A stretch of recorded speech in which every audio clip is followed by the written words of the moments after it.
एक जैसे बोलो सनकादिक भगवान की। ऋषियों, भगवान के 24 अवतारों में पहला अवतार सनकादिक अवतार और दूसरा अवतार धरती पर हुआ 12 अवतार, तीसरा अवतार हुआ देवर्षि नारद। ये सब अंशावतार की चर्चा हो रही। पहला सनकादिक अवतार, दूसरा 12 अवतार, तीसरा हुआ भगवान का नारद अवतार, चौथा हुआ भगवान का नर नारायण अवतार, पांचवा अवतार हुआ धरती पर भगवान कपिल देव का अवतार, जिन्होंने 6 शास्त्रों में एक शास्त्र सांख्य शास्त्र की रचना की। छठवां दत्तात्रेय भगवान का अवतार हुआ। सातवां भगवान यज्ञ का अवतार हुआ, बोलो यज्ञ भगवान की। आठवां अवतार हुआ धरती पर भगवान ऋषभदेव का। जैन धर्म के जो प्रथम तीर्थंकर हैं, हम सबको भगवान मानते हैं, लेकिन हमारे भगवान को कोई भगवान मानने को तैयार नहीं है। ए भैया, बहुत बड़ी विडंबना है। बुद्ध कहते हैं हमारे भगवान दूसरे, जैन कहते हैं हमारे दूसरे, सिख कहते हैं हम भी अलग हैं, लेकिन ये सनातन धर्म, ये हिंदू ही जो है वो सबको लेकर चल रहा है। ये गुरुद्वारे में भी चला जाता है, ये मस्जिद में तो जाने नहीं देते, ये दरगाह पे भी चला जाता है, ये जैन मंदिर में भी चला जाता है। इसके अंदर कोई कट्टरता नहीं है। लेकिन मैं जहां तक कहता हूं प्रेमियों, जिनके धर्म में मंत्र में ओम लगता है वो दूसरे कैसे हो सकते हैं? ईसाई में ओम नहीं लगता, इस्लाम में ओम नहीं लगता, लेकिन जैन में ओम नमो सिद्धाणम, ओम के बिना कोई मंत्र ही नहीं। बुद्ध में, बौद्ध धर्म में भी ओम लगता है, सिख में भी एक ओंकार, जगह जगह लिखा नहीं गुरुद्वारे, एक ओंकार, एक माने वही परमात्मा, एक तू ही सत्य है। भागवत भी यही कहती है, एक ओंकार सत्य नाम। और हम क्या कहते हैं? सत हरि भजन जगत सब सपना। और वो कहते हैं सतनाम। उसका नाम भजन कोई अंतर ज्यादा थोड़े है। हम कहते हैं, हमारे कहते हैं सत हरि भजन, वो कहते हैं तेरा नाम सत्य। तो ये तो एक तरह का आडंबर ही है, एक तरह की फूट डालने का और एक तरह से अलगाव का आडंबर।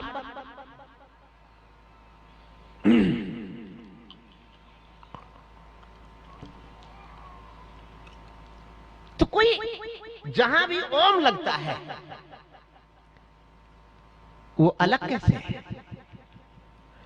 आठवां अवतार ऋषभदेव का हुआ, जिनको जैन धर्म के लोग प्रथम तीर्थंकर मानते हैं। नौवां अवतार भगवान पृथु का हुआ। 10वां अवतार भगवान मत्स्य का हुआ। 11वां अवतार भगवान कूर्म का, वही कच्छप, जिन्होंने अपनी पीठ पर मंदराचल को धारण करके समुद्र मंथन करवाया था। 12वां अवतार भगवान धन्वंतरि का हुआ। आयुर्वेद को, जिन्होंने, हमारे देश में अमृत है आयुर्वेद को आज पूरा विश्व मानता है। अमेरिका से लेकर विदेशों में आयुर्वेद की धूम मची है। आपके घर के अगल बगल जितने पेड़ पौधे घास पत्ते हैं प्रेमियों, ये सब आयुर्वेद है, आप जानते ही नहीं।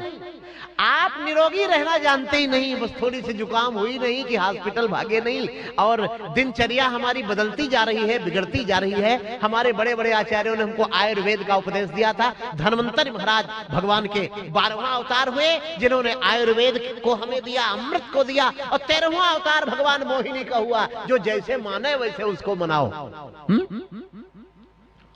भगवान कहते हैं दुष्टों को सीधा करना हमारा काम है। चाहे वो साड़ी पहनने से माने तो पहन लूंगा, और चाहे हथियार उठाने से माने तो हथियार उठा लूंगा। भगवान ने राक्षसों और देवताओं को आपस में युद्ध ना हो, अमृत का विभाजन हो, इसके लिए भगवान ने मोहिनी का रूप धारण किया था। और 14वां अवतार हुआ भगवान नरसिंह देव का, जिन्होंने खंभे में बंधे हुए अपने 5 वर्ष के भगत प्रहलाद बालक की रक्षा करने के लिए आधा शेर आधा मनुष्य, बोलो नरसिंह भगवान की।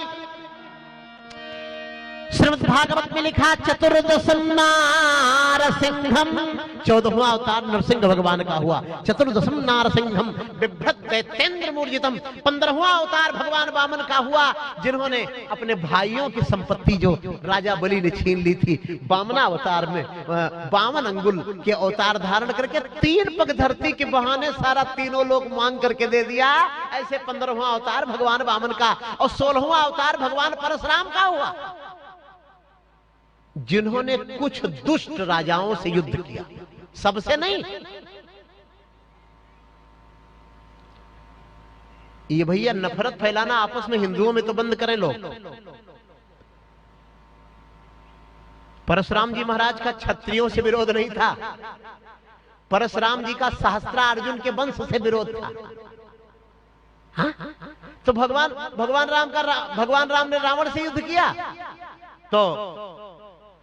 तो कल को कोई कहने लगे कि रावण भी ब्राह्मण कुल का था, तो राम ब्राह्मण विरोधी थे, तो वो कितनी बड़ी मूर्खता का परिचय दे रहे हैं लोग। कितना, कहां लिखा है भाई परशुराम जी क्षत्रिय विरोधी? परशुराम जी दुष्टों के विरोधी थे, किसी जाति के विरोधी नहीं थे। परशुराम जी राक्षसी वृत्ति के विरोधी थे। परशुराम जी सहस्त्रार्जुन के अत्याचार के विरोधी थे। और जैसे भगवान राम रावण के दुराचार के विरोधी थे। ये कोई क्षत्रिय विरोधी या ब्राह्मण विरोधी? ये जो आजकल नए नए लड़के सोशल मीडिया वाले चले हैं ना, जिनको कुछ भी ज्ञान नहीं है, ये रातों दिन जिनका काम बस फेसबुक पर उल्टी सीधी बातें भेजते रहना, कहीं परशुराम जी को क्षत्रिय विरोधी कहना, कहीं राम जी को ब्राह्मण विरोधी कहना। इस तरह का जो घिनौना वातावरण ये समाज में लोग फैला रहे हैं, मैं उनको चेतावनी देना चाहूंगा। ज्यादा नहीं तो 2-2 मिनट थोड़ा शास्त्र पढ़ लिया करो, और नहीं तुमको तो फालतू इधर उधर घूमने से फुर्सत नहीं है, प्रपंच करने से फुर्सत नहीं है। 2 मिनट कथा पंडाल में बैठा करो, थोड़ा 2 मिनट कथा सुना करो, तो थोड़ा ज्ञान होगा, तो उल्टी सीधी बातें नहीं लिखेंगे। मेरे कहने का तात्पर्य यह है कि 21 बार है वंश को विहीन किया परशुराम जी ने। 16वां अवतार था, 17वां अवतार वेद व्यास भगवान का हुआ, जिन्होंने एक वेद से 3 वेद और बना दिए। मतलब ऋग्वेद से सामवेद, अथर्ववेद, यजुर्वेद, एक वेद को 4 वेद कर दिया। बोलो तभी से उनका नाम क्या पड़ा? वेद व्यास। वेद का व्यास कर दिया। व्यास माने फैलाव, माने बढ़ा दिया वेद को। पहले एक ही वेद था, ऋग्वेद, उसके बाद वेद व्यास। जैसे पहले गीता प्रेस की दुकान पे रामचरितमानस की एक ही पोथी मिलती थी, और अब सुंदरकांड अलग मिलता है, किष्किंधा कांड भी अलग मिल जाता है, अलग अलग कांड मिल जाते हैं। पहले महाभारत एक ही पोथी थी, श्रीमद् भगवत गीता उसी में की तो 700 श्लोक की श्रीमद् भगवत गीता अलग मिल रही है। उसी तरह भगवान वेदव्यास ने उसको 4 नाम दे दिए। सुंदरकांड अलग रामायण नहीं है, सुंदरकांड रामायण का ही कांड है। उसी तरह से पहले ऋग्वेद ही था, उसको फैला दिया। वेद व्यास भगवान 17वां अवतार और 18वां अवतार के लिए जोरदार जयकारा। बोलो राजा रामचंद्र भगवान की। त्रेता युग के अंतिम चरण में राम का अवतार हुआ भैया। 13,000 वर्ष त्रेता युग बचा था मात्र। 12,96,000 वर्ष का त्रेता युग था। त्रेता युग के अंतिम चरण में भगवान राम का अवतार हुआ था, और त्रेता युग के प्रथम चरण में भगवान वामन का। ये दोनों त्रेता के अवतार थे। 19वां अवतार हमारे भगवान बलराम जी का हुआ, और 20वां अवतार भगवान श्री कृष्ण का हुआ। 21वां अवतार भगवान हरि का हुआ, जो मैं आगे अष्टम स्कंध में ग्राह के मुख से जो गज को छुड़ाने की कथा है, उसमें हरिणी, भगवान की एक माता हरिणी भी उनका ऋषि की पत्नी थी, उनका हरिणी नाम था, इसीलिए भगवान का हरि नाम पड़ा। 19वां बलराम, 18वां श्री राम, 19वां बलराम, 20वां श्री कृष्ण, 21वां हरि, 22वां हंस, 23वां बुद्ध, 24वां कल क्या अवतार आगे कलयुग में होने वाला है। ये ऋषियों आपके चौथे प्रश्न का उत्तर था। पहला सनकादिक, दूसरा बारह, तीसरा नारद, चौथा नर नारायण, 5वां कपिल, 6वां दत्तात्रेय, 7वां यज्ञ, 8वां ऋषभ, 9वां पृथु, 10वां मत्स्य, 11वां कूर्म, 12वां धन्वंतर, 13वां मोहिनी, 14वां नरसिंह, 15वां भगवान वामन, 16वां परशुराम, 17वां वेदव्यास, 18वां भगवान श्री राम, और 19वां भगवान बलराम, 20वां भगवान श्री कृष्ण, 21वां हरि, 22वां हंस, 23वां बुद्ध, 24वां कल। ये क्रम से लिखे।